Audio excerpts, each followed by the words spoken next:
Me diga o que pode dar errado quando a gente tem o Rio de Janeiro como palco de um mangá sobre trombadinhas resolvendo seus BOs na base da porrada. Amizades sendo colocadas à prova, esquemas sombrios, políticas, passados turbulentos e personagens mais formadores de aura que você já viu. Deixa o like, se inscreve no canal Tábula Rasa. Eu me chamo Vince Gabriel, sou artista, quadrinista e roteirista independente e a análise de hoje é do mangá M-Fight. Antes de mais nada, da gente começar a analisar, eu tenho que falar sobre 3 coisas essenciais nessa análise. A primeira de tudo é que nós vamos analisar a arte e a narrativa visual, ou seja, se o visual ele vai estar de acordo com todo, né, e principalmente se vai ter algum trabalho de narrativa visual e como que isso vai ser feito.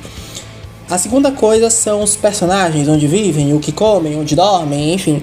Digo, como é que esses personagens eles são usados dentro da narrativa central da história. E claro, seus visuais, sua história e o seu desenvolvimento. E por fim, o terceiro e o mais importante, a narrativa, ou seja, como é que essa história de fato ela é contada, como que isso vai interagir com o todo. Quais são os principais acertos e erros, os furos que essa narrativa comete, né? No fim, eu vou dar uma breve opinião geral ali, como você já sabe, esse vídeo reflete a minha opinião, experiências e gostos. E já que todas essas coisas influenciam, querendo nesse tipo de análise, né, é bom sempre falar isso, né? Chega de enrolação e bora analisar o M-Luta. Começando com a arte e a narrativa visual. O quadrinho ele vai começar nos apresentando de forma bem interessante a cidade do Rio de Janeiro. Uma jovem trupe de batedores de carteira em que cada um ele faz parte de algum tipo de arquétipo, como por exemplo, o Roman é o herói, o protagonista, né? O Davi é o cérebro, a Mari é a esquentadinha, o Pietro é o alívio cômico, a Ivy é a femme fatal, o Marlon é aquele cara tatakai das ideias, enfim. A gente vai acompanhar o dia a dia deles, então a gente vai ter um cliffhanger pro próximo capítulo com um mistério sobre o protagonista querer ver nada mais nada menos que o dono do morro do Rio de Janeiro, conhecido como Rato. Pouca coisa, né? Enfim, pouca coisa. Sendo sincero, assim, sendo bem sincero, sendo bem honesto, eu não gostei tanto assim quando eu li o primeiro capítulo na questão visual. Não só porque a arte é uma bagunça visual, por ser rascunhada demais, na minha opinião, mas também porque a estética dos personagens é um pouco confusa, ou melhor, ela é difusa. A estética, no geral, é muito boa, tá? Só que, pra mim, ela meio que se perde tentando contar coisas de mais ou coisas de menos, sabe? Às vezes não é o suficiente. Afinal, quando a gente pensa em personagens, né, a aparência dele vai falar muita coisa pra gente, vai contar muitas coisas sem a gente precisar, de fato, contar elas, né? Então, assim, eu acho que o design dos personagens peca muito nessa questão. Mas não é o fim do mundo. Quando a gente fala de uma produção visual, como uma série de TV, ou novela, ou até um quadrinho, tudo precisa conversar entre si de uma forma harmônica, com propósito, com uma intenção. Porque essas intenções e esses propósitos, eles vão dar consistência ao contexto da história, ou seja, ao contexto todo. Por exemplo, se você assistir qualquer filme, série ou série de terror, você vai perceber que os cenários escuros eles vão fazer parte da estética do gênero. E mesmo séries como Teen Wolf ou Stranger Things, eles que não são lá aquele terrorzão, né? Como, sei lá, não conheço filmes de terror, mas um Pair da vida, né? Não é um terrorzão assim, slash, né? Eles vão seguir à risca essa estética do terror. Ou seja, a escuridão ela vai se tornar uma forma visual de tornar o terror intencional naquela história. Além disso, você pode trazer um toque artístico à sua intencionalidade, como é o caso do quadrinho The Hunters, do Israel Guedes.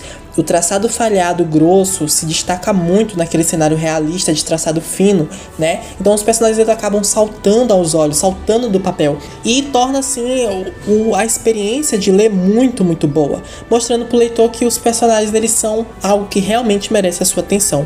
Uma arte que teve intenção e propósito artístico, né? Como a gente pode perceber. E tem diversas obras famosas, como é o caso de Kachakucha, o Gashaguta, sei lá como fala o nome desse mangá, Chainsaw Man, Boku no Hero, Jojo, Dragon Ball, até mesmo Sailor Moon, né? Eles vão usar da arte para fazer algum tipo de propósito e decisões estéticas dentro da história. E de alguma forma, o M-Fight ele tenta fazer isso, mas acaba se perdendo, na minha opinião, entre os esboços e as páginas finais e a arte final. Trazendo um traçado que eu particularmente não gosto muito, mas que se tornou trend aí por conta do autor de Chainsaw Man, por exemplo. Não só de Chainsaw Man, mas Jujutsu também tem um traço bem sujo. Eu não gosto desse tipo de traço, eu entendo quem goste, mas assim, pra mim foi um ponto muito fraco aí da história. Mas nem de longe é uma coisa assim que, meu Deus, sabe? É a pior coisa do mundo. Não, tem espaços pra melhorias, mas enfim, tá ali, né? Enfim, eu acho que vocês entenderam. Quando a gente chega pros personagens mesmo, né? Aí que as coisas vão ficando mais difusas, né? Lembra que eu falei sobre o design dos personagens? Em M-Fight, a escolha dos nomes de alguns personagens, nomes estes que trazem algum tipo de estrangeirismo, como Ivy, Marlon, Roman e até Pietro, eles vão causar esse certo choque e quebra de expectativa, já que é estabelecido que a história se passa no Brasil. Então a gente espera que os nomes tenham origem brasileira, né? Então, tem algum de fato problema nisso? Não, né? Tipo, óbvio que não. Mas é um ponto a se pensar quando isso pode atrapalhar a experiência de leitura do público. É por isso, inclusive, que nomes de personagens acabam sendo adaptados para outro idioma em certas mídias. Que é o caso de muitos super-heróis, por exemplo, Nightcrawler para Noturno, Rogue para Vampira, Daredevil para Demolidor e etc, etc. Cara, pra quem não gosta de super-herói, eu tô sabendo muita coisa sobre super-herói. E até mesmo seu visual parece ir contra o já pré-estabelecido, né, ali no universo da história. Ao mesmo tempo que temos o personagem chamado Rato, dono do morro, que tem todas as características de um bandido, né, de um trombadinha. E esteticamente falando, suas ações e suas personalidades contribuem ainda mais para nossa crença de que a história se passa de fato no Brasil, nas favelas do Rio de Janeiro. E cara, tem coisa mais brasileira do que um cara ser apelidado de Rato? Acho que não, né? Além disso, correntinha de ouro, chinelinha no pé, camisa estampada, chapéu panamá, bermudão, gíria e um 38 na cintura. Cara, supra-sumo demais esse personagem. Eu acho que é o melhor design de personagem até então que foi mostrado aqui em M-Fight. E aí a gente tem o protagonista, que é um contraste completamente gigantesco, assim, do Rato, né? Que é completamente fora da realidade pré-estabelecida. O que não é ruim, só me incomoda porque os outros personagens não são. O que eu quero dizer é que ele é uma ponta fora da curva sem necessidade alguma, visualmente, né, esteticamente falando. Ele tem um cabelão de anime, assim, o cinto dele é uma corrente de ouro, grandona e tal. Ele usa preto dos pés à cabeça numa cidade que faz facilmente 40 graus ali no dia a dia.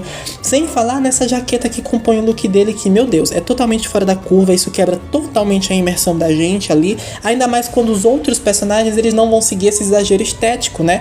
Ele não vai ter esse personagem que a jaqueta dele, a gola da jaqueta vai passar pela cabeça, sabe? É uma coisa muito anime e tudo bem, sabe? Tá tudo certo, mas eu esperava isso nos outros personagens também.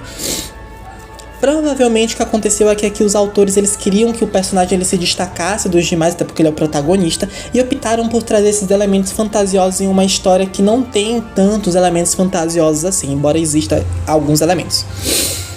Cara, tá difícil hoje, vocês vão ter que... Eu não vou cortar os carros não, vai passar carro, vai passar moto, vai ter cachorro latindo, vai ter gente gritando, vai, sabe? Vai passar um carnaval de gente aqui, vocês vão ouvir, porque eu não vou cortar não, porque esse vídeo vai ficar enorme. Enfim, continuando... eles também devem ter feito isso se inspirado em outros personagens, né, de outras obras, tal, como Goku, como, sei lá, algum personagem de Jojo, enfim, não sei. Porém, no caso de Jojo, né, que é o caso de Jojo, o caso de Dragon Ball, todos os outros personagens eles vão seguir esse exagero estético, né, e no final nenhum personagem vai ficar deslocado. Já o coitado do Roman, ele parece ter sido importado de um jogo de luta e foi parar direto no Rio de Janeiro. E não me entendam errado, mais uma vez, eu não achei o design do personagem ruim, eu acho o design do personagem muito bom, inclusive, né, é um personagem ali que você, poxa, o cara ali, muito foda, sabe? O cara é muito foda. Eu gosto bastante do design do personagem, mas pra mim não casou ali com os outros personagens. E tudo bem, acontece, né? É meu gosto, acontece. E, infelizmente esse tipo de coisa ele acaba com a nossa suspensão de descrença, né? Ou seja, quando nós, leitores, nos desligamos de senso crítico para aproveitar elementos fantásticos dentro de uma história. Mesmo que não faça sentido algum na vida real. Por exemplo, em M-Fight, com adolescentes querendo e conseguindo, né, no caso, contato com o chefe de uma organização criminosa pessoalmente. Isso, tipo assim, é completamente fora da curva, isso não faz sentido na vida real, mas dentro de M-Fight, do jeito que foi feito ali, a narrativa é crível. Sabe, a nossa suspensão de descrença, ela não faz a gente pensar, tipo assim, não, isso aqui tá fora de eixo, isso aqui não funciona, porque claramente funcionou e a gente consegue seguir a história normalmente. Aí você vai ver o design dos outros personagens e aí você olha pro Homer e é quase instintivo algumas perguntas, como, por exemplo, quem que vai sair na rua desse jeito, né? Ainda mais pra roubar as pessoas chamando a atenção com aquele cabelão, com aquele... com a jaqueta e tudo mais, como é que ele consegue furtar as pessoas chamando tanta atenção assim, né? Se as pessoas começam a se perguntar isso durante a leitura, a suspensão de descrença delas não foi totalmente suprimida, né? Não foi totalmente atendida.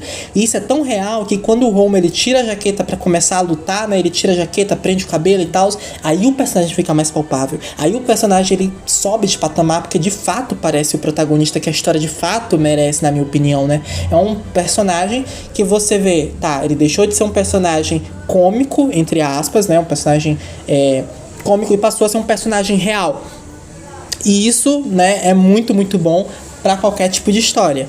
E lembrando, mais uma vez, que eu estou falando apenas da parte visual, não estou falando de história, não estou falando de personalidade, não estou falando de nada, estou falando apenas da questão visual, assim, de eu bater o olho no personagem, ok? Ok. Que tendo sido feito proposital ou não, infelizmente, pra mim não casou com o universo apresentado. Não é o fim do mundo, mas, né, enfim. Porque assim, por que não é o fim do mundo? Porque como o Homer já foi apresentado, né, dessa forma, com essas características, abre precedente, abre espaço para novos personagens ou um redesign em personagens antigos, com essas mesmas características estéticas, né, com esse over design, com esse exagero, com essa estética que a gente espera, né, o cabelão de anime, um adolescente super trincadão, o cara usando uma corrente de ouro, sei lá, enfim, dá pra fazer muita coisa no design dos personagens, isso abre precedente pra isso, o que é legal, sabe? Eu espero novos personagens podem surgirem, esse over design apareça de alguma forma, por exemplo, uma forma de cabelo diferente, como por exemplo o Marlon, né? Ele tem o cabelo trançado. Eu também gosto do cabelo bastante, né? O design do cabelo da Mari, que ele é bem diferente. E você percebe que é um cabelo cacheado, mesmo não sendo desenhado que ele é um cabelo cacheado, você sabe que é um cabelo crespo, um cabelo cacheado. Esse tipo de design diferente, esse tipo de estética diferente que o visual vai trazendo é importante, e eu acho que é acertado em certos personagens, mas aqui no protagonista eu não acho que foi acertado. Em resumo, o visual da série ele me parece um pouco rústico demais, ele me parece difuso, mas no momento, né, que o ilustrador ele começar a alinhar essa visão artística dele com a intencionalidade, com essa estética que ele quer, finalmente a gente vai ter um diamante bruto que pode ser lapidado. Enfim, questão de futuro aí, é só questão dele treinar, é só questão dele continuar fazendo a obra, que com certeza a gente vai ter uma arte ainda mais fenomenal do que a gente já tem, porque eu já acho a arte do Taj, né, muito, muito boa, né, eu só acho que tem espaço para melhorias, como eu já falei. E só para não deixar em branco, a gente vai falar também de narrativa visual rapidinho, ou seja, como é que a história é contada, como é que é mostrada através dos quadros, né. Então minha única crítica é a falta de página dupla. Por quê? Porque eu sinto que para mostrar com mais eficiência algumas cenas de lutas que são muito boas, inclusive eu acho que é o ponto alto daqui do quadrinho, eu acho que páginas duplas, sabe, vão trazer aquela energia, aquele impacto, aquele tudo, porque falta, assim, eu sinto muita falta de páginas duplas no quadrinho. E também talvez melhorar um pouco alguns enquadramentos, algum baloneamento, ser um pouco mais ousado nos momentos que os personagens eles não estão ali lutando, ou ser mais ousado em jogo de câmera, mais ousado em palavras que você pode usar no baloneamento, lugares do baloneamento, o design da página em si pode ser mais ousado, mas enfim, no geral, esse tipo de coisa não me incomoda tanto, porque enfim, a obra faz o que tem que ser feito de forma simples e funcional, sabe? Então se tá funcionando, tá ótimo, mas tem espaço para melhoria, mais uma vez. Ou seja, a história faz o básico bem feito e isso é válido, mas é isso. No quesito geral, eu acho o visual de M-Fight muito bom, né? Ele te prende muito fácil e principalmente é funcional. E como eu já falei, quando o Taj, o artista do quadrinho, ele conseguir trazer mais desse teor artístico que ele coloca nas lutas, também nos personagens quando eles estão só conversando de boas, essa ousadia aí, enfim, a gente vai ter o supra-sumo ali de M-Fight, vai ficar muito bacana. Vamos falar agora sobre os personagens em si, sobre a história desses personagens, né? O que a gente... E eu vou começar do que a gente tem mais informação, do que a gente tem menos informação para o que a gente tem mais informações. Pietro, ele é um alívio cômico, ponto. É isso. Ele é aquele personagem que ele tem potencial pra roubar a cena e virar um queridinho. Mas só, é o tipo de personagem que vai passar despercebido por boa parte da história. E cara, isso é ótimo pra tramas de luta, né, de crimes, de bandidagem, que é o que M-Fight ali vai trazer. Já que, como nem o autor nem o público sabe o que esperar desse personagem, a gente pode esperar de tudo. E isso é maravilhoso, ter uma cartada dessa é sempre boa, né? A Ivy, ou a Ivy, eu não sei como pronuncia, eu vou chamar de Ivy, é a nossa femme fatale. É aquela mulher com estereótipo de mulher bonita, geralmente sexualizada porque sim, porque faz sentido ali pra trama e tal. Mas é perceptível ali desde o capítulo 1 uma certa intencionalidade do roteiro de cantar ela não só como um rosto bonito, como um corpo bonito, mas também como uma mulher esperta, né? Uma mulher que sabe viver ali das ruas. E cara, se realmente foi isso, eu espero grandes feitos dela, porque é uma quebra de tabus, né? Assim, é uma quebra de tabu dentro desse estereótipo que a gente não tem com tantas personagens como a gente gostaria, e isso é muito legal. Enfim, também sobre a Ivy é falado que ela conhece, né, o Roman, ela e o irmão dela, o Marlon, conhece o Roman desde que eles eram criança, né? E aí, relendo a história, eu me perguntei em que ponto que ela conheceu o Roman, né? Já que aconteceu toda aquela questão envolvendo a família dos Maserati, que o Roman faz parte, etc. Enfim, eu já chego lá. E pela arte, né, que é feita ali, o Roman ele parece bem mais novo do que no dia dos eventos do Maserati, da família dos Maserati, né? Então, seria uma falha de roteiro ou seria uma falha de narrativa visual? Enfim, de qualquer forma, ainda tem espaço para isso ser explicado, já que passa tão batido, tão rápido, que a gente só tipo, tá bom, beleza. Enfim, sobre a Ivy, podemos esperar uma personagem mais esperta do que se aparenta, e se não houver cuidado, ela pode ser ofuscada facilmente por outros personagens, como a Mari, por exemplo. Já o Davi é o cérebro da equipe, é outro que conhece o Roman desde criança e aparentemente é a pessoa que o protagonista mais confia. Ele pode cair naquele estereótipo, ou naquele tropo de melhor amigo do protagonista, né? Então eu acho que ele vai suprir essa necessidade que a gente tem. E como cérebro da equipe é o que vai tomar as decisões mais lógicas e sensatas do grupo, né? Criando um equilíbrio muito bom entre todos os personagens. Já a Mari, ela parece ser uma das mais novas do grupo e imatura. E que personagem boa. Apesar de pouco tempo de tela, a personalidade cativante dela dá um baile em todo mundo. Eu diria que é preciso a gente até tomar cuidado para que ela não roube o posto do Pietro como alívio cômico, né? Porque ela meio que faz o Pietro seu alívio cômico. Já que ela é estressada, tem as melhores cenas, assim, as cenas mais engraçadas, na minha opinião.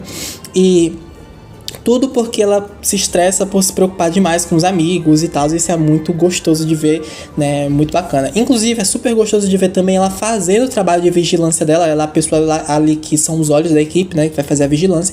E ela toda emburrada. Isso é muito bacana. O trabalho que exige paciência para uma pessoa esquentada, cara. Isso é um contraste narrativo muito bom que pode ser usado, que com certeza vai ser usado ao longo da história, né? Então, assim, eu digo com toda certeza que essa baixinha ela vai ter um belo de um desenvolvimento, se continuar, né, prometendo do jeito que tá. Ela é aquele tipo de personagem que precisa ir aos poucos aprendendo a controlar o seu maior problema, né, a sua maior dificuldade, que no caso é a sua ingenuidade. E sem perder aquilo que faz ela ser única, né, a sua irritabilidade, o seu estresse. Seguindo, nós temos o Marlon, que é o clássico rival do protagonista, e diria que ele me lembra muito o Bakugo de My Hero Academia, que é explosivo, que é irritado, mas que é na dele, mas que se importa demais com os amigos e ele não demonstra isso, é sempre irritado, sempre quer resolver as coisas na porrada. Enfim, quando ele descobre que o Roman ele vai participar do torneio do M-Fight no lugar dele, ele vai lá pra provar pra gente, pra nós, leitores, que o protagonista, se o protagonista tá pronto, né? Se o protagonista tem alguma chance nesse torneio, e ele vai arrancar algumas respostas na porrada. Até então, pra mim, essa é a maior luta do quadrinho, a melhor luta do quadrinho até agora. O Marlon é um personagem que tem muitas possibilidades. Ele pode virar um anti-herói, como ele mesmo comenta nessa briga, ou seja, fazer de forma que... Ou seja, ele pode fazer da forma que ele achar necessário para conseguir as respostas que ele tanto quer e proteger seus amigos e família. Enfim, ele vai se voltar contra os amigos se for necessário, se for por um propósito maior. E isso é muito bacana, né? Como já foi comentado ali na história, cabe o roteiro atender nossas expectativas em relação a esse personagem que colocou o hype lá nas alturas. E antes de falar sobre o protagonista, é necessário falar sobre o Rato, né? Eu quero falar um pouquinho sobre o Rato, que é o personagem dono do morro. É um personagem extremamente carismático, ele não é um personagem nada confiável, é claramente difícil de derrubar ele pelo posto social dele, as informações importantes que ele traz pra trama e, claro, o deboche que deixa bem claro que ele não tá ali pra ajudar o protagonista. Gente, tá difícil gravar hoje, peraí. Ele não é nada confiável, é claramente difícil de derrubar ele pelo seu posto social, as informações que ele traz são mega importantes pra trama, e claro, o deboche que deixa bem claro que ele não tá ali pra ajudar o protagonista, né? Que ele não tá ali pra ser o mocinho, ele tá ali pra ser chato mesmo, pra, né, cutucar onça com vara curta, e a gente sabe que na primeira oportunidade que ele tiver, ele vai trair Deus e o mundo pra poder se safar. Ele é completamente sem escrúpulos, né? Ele é o pior personagem ali, né, nesse quesito, chegando a tratar seus aliados como mero peões. E claro, um personagem que o público vai se apegar facilmente, justamente por ter um carisma gigantesco. Assim, é preciso ter cuidado com o futuro desse personagem devido à importância, né, dele ali. E principalmente pelas informações privilegiadas que ele vai trazendo ao longo da história nesses 10 capítulos de M-Fight aí, né? Principalmente porque, assim, quando a gente tem um personagem que é muito forte, né, narrativamente, a gente tem que dar uma nerfada nesse personagem, querendo ou não, pra que a trama da história ocorra de forma melhor. Vocês estão entendendo o que eu tô querendo dizer, né? Não tô falando de forte no quesito de poder, né? No poder físico dele. Eu tô querendo dizer um personagem forte no quesito de que ele é um personagem que pode virar a trama de cabeça para baixo ao seu favor, né? Então, assim, isso é legal, né? Ter um personagem desse, como o Rato, que é um personagem claramente fraco, ele me parece ser um personagem fraco, né? Ele claramente não ganharia de uma luta do protagonista, por exemplo, mas ele é um personagem esperto, um personagem esguio, ele é literalmente um rato, difícil de pegar. E isso é muito bacana, sabe? Isso é muito bacana. Eu acho que a construção do personagem do Rato é o ponto alto ali, e com certeza um dos meus personagens favoritos até então, né? Perdendo aí só pro Davi, que eu gostei bastante do Davi também. Enfim, o que eu quero dizer é que é preciso a gente ter cuidado com o futuro desse personagem por conta da posição dele, as informações privilegiadas e principalmente sobre o status quo da história. Eu diria que é um personagem tão bem informado como ele vai precisar morrer pelo bem do mistério da obra, né? Então, se ele fosse, se toda vez que tiver um mistério grande e o Rato for a pessoa que vai deter essas respostas, vai ficar repetitivo, vai ficar chato. Então, fica essa dica aí pro Kota, que é o roteirista da obra, para ele tomar cuidado com essa inserção do Rato o tempo todo, dele trazer informações importantes o tempo todo. Seria legal também o Rato não deter todas as informações importantes da história, tá? Até porque ele não pode ficar com o monopólio de mistério da história. Isso é interessante também a se pontuar, né? E assim, se ele deter o mistério, ele pode ser um daqueles personagens que precisa morrer pelo bem da história. E por fim a gente tem o Roma, né? Ele escondeu de todos os amigos que ele veio de uma família poderosíssima de mafiosos, os Maserati, que foi apagada por pessoas poderosas a mando de um político do Rio de Janeiro, aparentemente. Mas pode ter sido outra coisa, né? Mas aparentemente é isso. E após a morte do antigo líder do clã, né? Aos 6 anos o Roma viu ali toda a sua família, todo o seu clã morrer na frente dele. Inclusive o conselheiro da família, o Cedric, né, que ele vai voltar depois do nada para poder tornar o Roma aquilo que ele deveria ser, né, o novo dom da família Maserati, o novo capitão ali da família Maserati. E provavelmente ele vai querer incitar algum tipo de vingança, alguma coisa aí. Alguma coisa vai acontecer e o Cedric tem um mistério muito grande por trás dele. Eu não confio nesse personagem 100%. Ele é um personagem assim, que ele é um grande ponto de interrogação e isso é muito legal de ter ali na história. Isso é muito bacana, tá? Porque cria narrativas políticas e cria narrativas completamente distintas, né? Então a gente tem o personagem que os protagonistas confiam 100%, como o Cedric, e tem o personagem que os heróis da trama não confiam nada, que é o Rato. Então isso é muito bacana, né? Esse contraste narrativo é muito bem-vindo. Enfim, aí depois que o Cedric volta após ameaças ali e os amigos dele serem postos em risco ali, o Roma ele acaba tendo que participar desse M-Fight, né? Ele acaba sendo obrigado a participar, mesmo não querendo. E cara, no geral eu acho a história dos personagens muito bem feitas, principalmente do protagonista, que é o que mais tem tempo de tela, e o roteiro se dedica a mostrar, né, todos eles interagindo como um grupo, aquela questão de criar vínculos, deles serem mais próximos, deles se tratarem como família. Isso é essencial para histórias de máfia, né, dessa criação de vínculo. Eu acho isso fenomenal ali na história. E aí a gente parte para o momento mais importante, mais esperado desse vídeo, que a gente vai analisar a narrativa em si, o roteiro como um todo. Eu já tô ficando rouco, gente. Já tomei 3 litros de água aqui, peraí. Como eu expliquei lá no começo do vídeo, a gente é apresentado a uma trupe de batedores de carteira que atuam no Rio de Janeiro. E a gente vai acompanhar o dia a dia deles, né? E depois do saque deles, desse primeiro dia aí que a gente acompanha, eles precisam pagar uma parte desse saque deles pro dono do morro, que é o Rato. Até que o Roma, ele pega e solta assim, e se a gente não pagar, hein? E se a gente, assim, desafiar o dono do morro do Rio de Janeiro, hein? Que tal, hein? Enfim, é um chamado da aventura ali, utilizado, que é muito palpável, é muito crível, é muito, assim, muito bom, inclusive. É um começo de história acertado demais. Eu gosto bastante desse começo, dessa narrativa aqui do começo. Principalmente quando é discutido brevemente sobre as repartições daquele saque entre os heróis ali, entre os protagonistas, o que é bacana, tá? Quem atua nas ruas se arriscando mais não deveria receber mais, né? Porque a pessoa ali tá exposta. E quem não fez nada não deveria receber menos, né? Esse diálogo ele vai escalonando até a gente chegar no fatídico pensamento do Roma. E é muito bacana essa construção ali dos diálogos. E as reações são as mais diversas possíveis quando Roman decide não pagar esse tributo pro Rato. A Ivy sendo medo, a Mari questiona se o pessoal tá maluco, aí já começa, né, o Pietro fazer palhaçada. Enfim, o Roman ele tá lá, né, querendo encontrar o Rato e aparentemente vai dizer na cara dele, olha, não vou te pagar nada e é isso, acabou. Não vou te pagar nada, porque é meu, o que é seu é seu. Você procura o seu aí, é isso. E enfim, o Davi, ele acaba se oferecendo pra ir com o Roman. E o mais interessante de todos aqui, a reação de todos, é que o Marlon ele nos revela que ele é próximo de alguma forma do Rato, né? E que também ele questiona essa loucura do Roma. Essa cena do primeiro capítulo é muito boa, já que a gente pode ver a aplicação do conceito de bits na prática. Uma ação gera uma reação, que gera uma outra ação, que gera uma reação, que gera uma ação. Enfim, vocês entenderam esse ciclo, né? Um ciclo infinito dos personagens sendo proativos na história, levando a história pra frente, o que é muito bacana e muito positivo. E cara, pensar que... E cara, apesar de ser simples fazer isso, não é nada simples fazer isso de forma tão natural como foi feito aqui. Ainda mais no primeiro capítulo, onde tudo é um potencial, diálogo expositivo e etc. Ou seja, quando os personagens nos explicam algo que teoricamente eles já sabem, como na cena que o Roman fala o que cada um precisa fazer para o plano de saque deles dar certo e etc. E mesmo nessa cena, a naturalidade que o roteiro vai levando é completamente 10 de 10. Enfim, o Davi e o Roman eles sobem um morro, fica aquele mistério do porquê justo agora o Roman ele tá metendo louco de não querer pagar o Rato, né? E eu confesso que eu achei forçado também, mas com uma explicação nos capítulos seguintes foi satisfatória, nossa suspensão de descrença foi completamente atendida.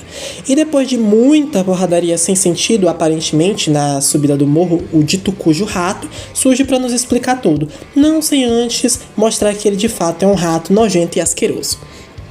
O Rato acaba nos revelando que o Roman faz parte de uma família, né, os Maserati, o que deveria ser segredo, e já menciona o M-Fight. E cara, o cliffhanger aqui é tão bom que é uma pena que no próximo capítulo todo se desenrolar dessa interação entre o Rato, o Davi e o Roman foi completamente off-screen. E apesar das intenções de manter o mistério aqui, eu senti que foi uma decisão não muito acertada da equipe de roteiro, já que tudo iria ser explicado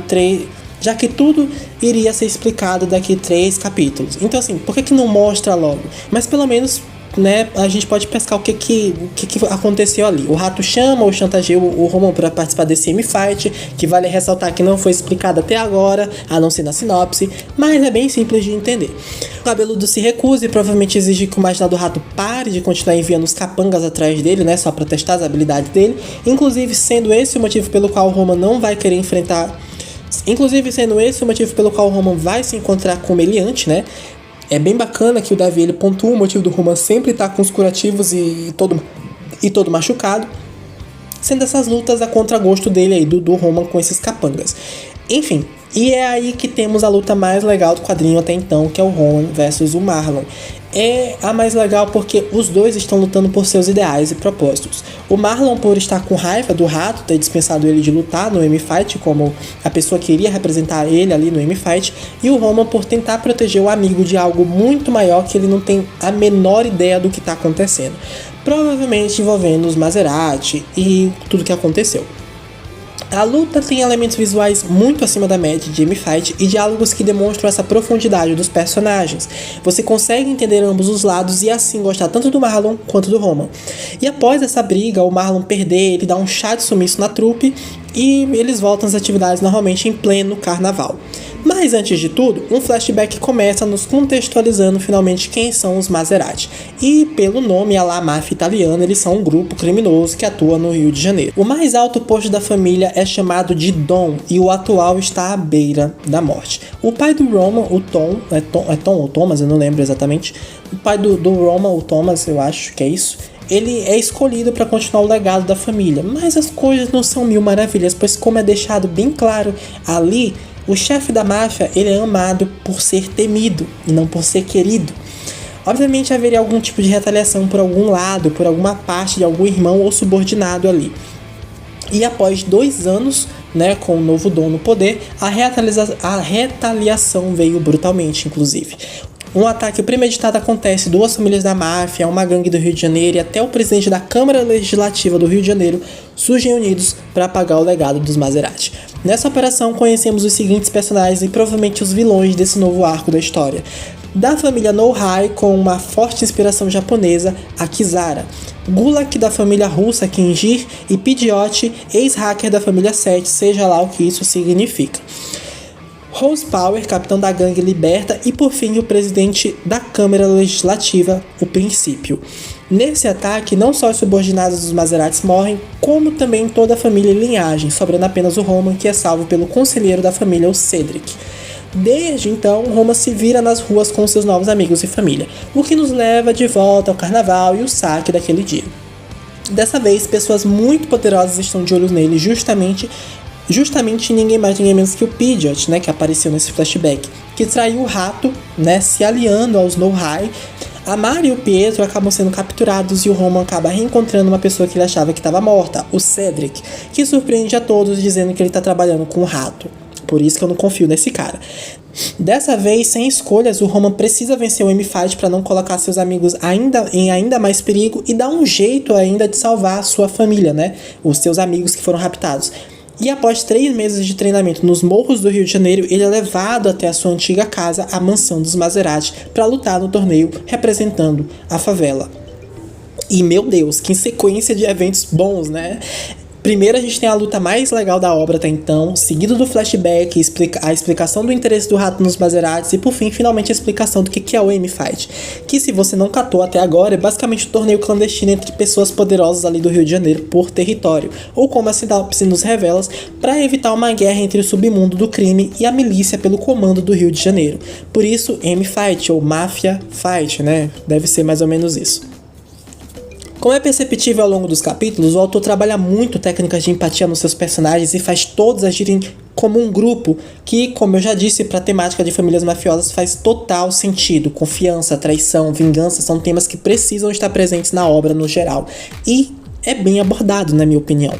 Se eu fosse dar uma dica pro time que cuida do quadrinho, é tentar deixar esses momentos ainda mais naturais e não forçá-los como cenas engraçadas. Por exemplo, a apresentação do grupo é incrível, mas quando temos a adição do rato no time principal de personagens, era preciso criar algum tipo de barreira maior entre os personagens, para que eles não se sentissem tão confortáveis com o rato ali. Mas ao invés disso, a gente tem uma pequena passagem de tempo e bum, eles estão socializando com o rato dentro daquele carro, daquela limusine lá. Enfim, inclusive eles estão até bebendo com quem é considerado o inimigo deles, um ato que simboliza irmandade. Beber com uma pessoa é algo muito íntimo, Então é uma coisa assim que você não esperaria dos personagens com o rato.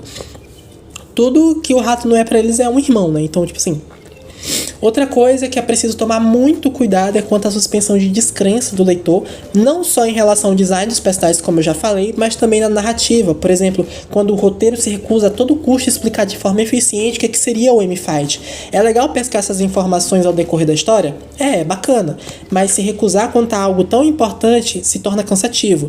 10 capítulos para algo que deveria ter sido contado lá no capítulo 1...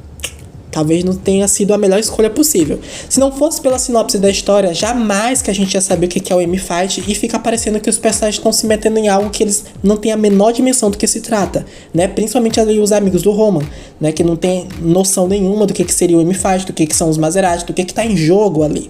E seria interessante ter um capítulo onde mostra que eles estão sabendo o que tá acontecendo. Enfim, eu senti muita falta disso, inclusive. E era super fácil lidar com isso nesse momento em que o rato Rato ele cita o M-Fight, né, pela primeira vez, a explicação deveria acontecer, mesmo que fosse algo super simples, contido. Poderia ser algo como, o M-Fight é um torneio clandestino e essa é a minha chance de me tornar mais poderoso, por exemplo. Uma fala que o Rato poderia ter. Pronto, isso vai responder tudo que a gente precisava saber até aquele momento dentro ali daquela narrativa. E dentro de uma narrativa você pode e deve demonstrar ou dar aos leitores um vislumbre daquilo que vai vir no futuro como garantia que o leitor vai ficar engajado na história, como foi feito majestosamente com o personagem Marlon. Ele é esquentado, anda com o rato, dá medo na irmã por se parecer cada vez mais com seu pai e ele é rival do protagonista. Toda essa construção é um vislumbre do que ele tem a oferecer e, repito, se ele não atender às expectativas, as coisas vão ficar bem ruins para um lado dele. No geral, eu acredito que M-Fight está indo no caminho certo, a história é muito boa, tem um grande potencial. Na minha opinião, os acertos se sobressaem aos erros ou falhas narrativas e de fato acredito no potencial do quadrinho que me ganhou muito nas cenas de lutas e com essa história, essa política, essa trama muito interessante. O tom aplicado também é muito verossímil à nossa realidade, né? Em diversos quadros a gente tem aquela realidade brutal das favelas, a pobreza que existe, o descaso daqueles moradores, né? E também essa desigualdade social do Rio de Janeiro. Isso é muito bem representado, inclusive eu gostaria de ver mais disso. Inclusive os personagens principais, né, é completamente plausível, se torna completamente plausível dentro desse universo construído, o porquê deles estarem roubando as pessoas, mesmo que a gente saiba o quão errado isso é. Por favor, mostrem mais desse tom na obra. Essa desigualdade social do Rio de Janeiro é um tema que pode ser relacionado a grandes clássicos como Capitães de Areia, do Jorge Amado, que apresenta garotos de rua marginalizados, tais quais o Homer e seus amigos, trazendo esse desamparo social ao longo da história. Vai construir com certeza personagens muito mais poderosos narrativamente, muito mais cativantes e com certeza muito mais verossímeis com a realidade. Cara, eu vou encerrar essa review aqui porque esse vídeo deve estar gigantesco. Aqui na gravação tá dando 40 minutos, na edição deve dar uns 30 e pouco. Então assim, né? Dos 10 capítulos analisados e disponíveis na Flip-Thru, o M-Fight consegue nos entreter de forma magnânima. É um grande ponto alto aí da obra, com certeza. É uma leitura muito fluida, muito gostosa, eu recomendo bastante, inclusive. E antes de encerrar o vídeo, eu quero só pontuar 3 coisas sobre o projeto do M-Fight. O mangá, ele possui algumas músicas de rap que podem ser encontradas na página do Facebook deles, que foi através de um concurso feito. Eu não sei muito bem como foi feito, mas eu sei que foi um concurso, tá lá disponível, né, e tá bem bacana também.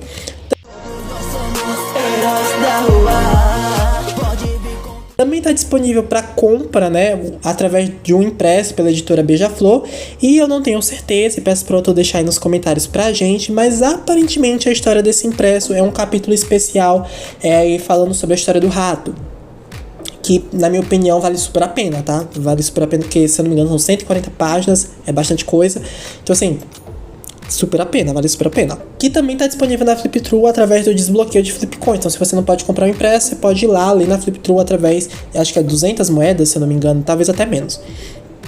E por fim, o mais impressionante, né, o M-Fight, ele tá sendo animado pelo estúdio de animação independente Organização Zero. O M-Fight ele vai ganhar uma adaptação animada e eu tô muito ansioso para ver essa adaptação, ver como que vai ser as coreografias de luta, como que vai ser os cenários, principalmente como vai ser a direção desse anime brasileiro, né? Principalmente as vozes originais que já foram reveladas tem um tempo. Eles deram também um trechinho da voz do rato e como é que ficou muito boa, cara. O dublador fazendo uma voz completamente forçada, irritante. É muito bom, sabe? Tipo, maravilhoso. E você, o que é que você achou do M-Fight? Deixa aí nos comentários. Vou deixar todas as redes sociais do M-Fight e os envolvidos no primeiro comentário fixado para vocês acompanharem. No mais, eu desejo todo sucesso para esse projeto, que conta com uma animação, né? E eu também quero dizer pra vocês, o Kota, o Taj, eu acho que é Davi o nome do colorista, pra vocês não levarem muito a sério o que eu tô falando aqui, até porque eu tô falando a minha experiência lendo o quadrinho de vocês, foi o que eu senti lendo a obra, por isso que esse vídeo demorou muito. Eu prometi esse vídeo pra vocês lá no ano passado, lá em novembro do ano passado, mas assim, não tinha como eu não pontuar coisas que precisavam ser pontuadas, porque senão eu não estaria fazendo o meu trabalho do jeito que eu gosto. Então assim, eu espero que vocês não levem pro pessoal todas as coisas falhas que eu pontuei aqui. levem isso pra mesa de vocês, pra vocês conversarem, pra vocês melhorarem como equipe. Eu sei que é uma coisa difícil, até porque tem muitos projetos envolvendo a M-Fight, mas o projeto do M-Fight é muito, muito da hora. Assim, só vejo melhorias pra vocês daqui pra frente. Como o vídeo já tá grande também, né? Deixa o like aí, se você assistiu até aqui, deixa o like, porque são 40 minutos de gravação aqui, né? Quase 1 hora de gravação. Deixa o like, eu tenho certeza que você curtiu esse vídeo. Comenta aí também, eu já tô ficando rouco. Eu fico por aqui, valeu e falou!